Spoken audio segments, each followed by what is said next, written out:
Shalom, saudara yang kekasih di dalam Tuhan, Bapak-bapak Ibu yang dikasihi oleh Tuhan. Kita bertemu kembali di dalam kebenaran firman Tuhan pada saat ini. Pembacaan kita terambil dari Zakaria pasalnya yang pertama, ayatnya yang pertama sampai ayatnya yang ke-6. Silakan Bapak Ibu membacanya terlebih dahulu. Adapun judul perenungan kita yaitu tetap tak mau bertobat. Ayat perenungan kita terambil dari ayatnya yang keempat. Berbaliklah dari tingkah lakumu yang buruk dan dari perbuatanmu yang jahat. Tetapi tidak mau mendengarkan dan tidak mau menghiraukan aku. Demikianlah firman Tuhan. Bapak Ibu yang sama dikasihi oleh Tuhan. Secara garis besar, arti dari bertobat adalah berbalik dari tingkah laku yang jahat dan dari perbuatan dosa. Dengan menerima Kristus sebagai Tuhan dan Juru Selamat, jadi keselamatan itu diawali dengan pertobatan. Dengan bertobat, seseorang beroleh pengampunan dari Tuhan. Tetapi pertobatan itu tidak bisa dilakukan hanya sekali seumur hidup, lalu kemudian otomatis mendapatkan keselamatan. Tidak begitu Bapak Ibu.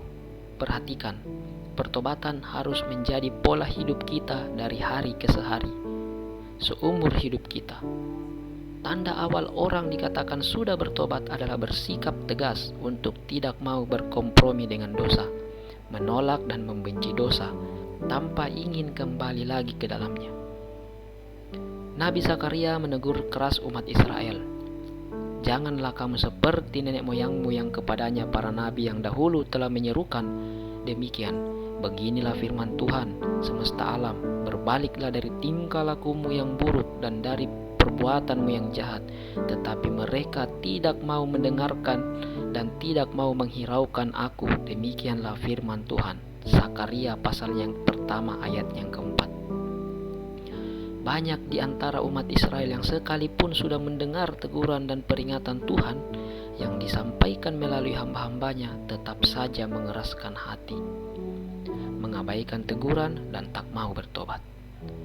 Tak mengherankan bila Tuhan menyebut bangsa Israel sebagai bangsa yang tegar tengkuk sampai Kristus datang ke dunia untuk melaksanakan tugas penyelamatan. Seruan pertobatan itu terus disampaikannya.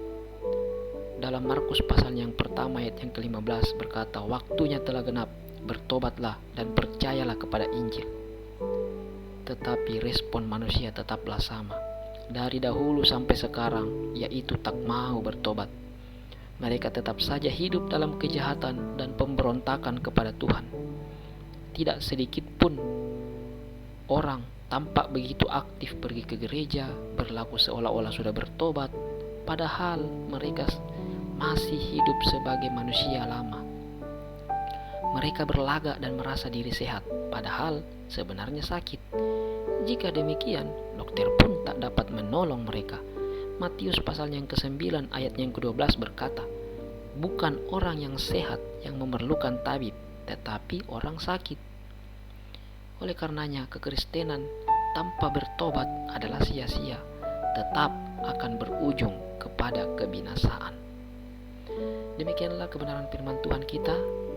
Semoga Bapak Ibu semua boleh mendapatkan rema di dalam kehidupan Bapak Ibu masing-masing. Silakan subscribe channel ini dan nyalakan tombol loncengnya untuk mendapatkan update-update terbaru terkait renungan-renungan untuk kehidupan kita. Terima kasih, haleluya, amin.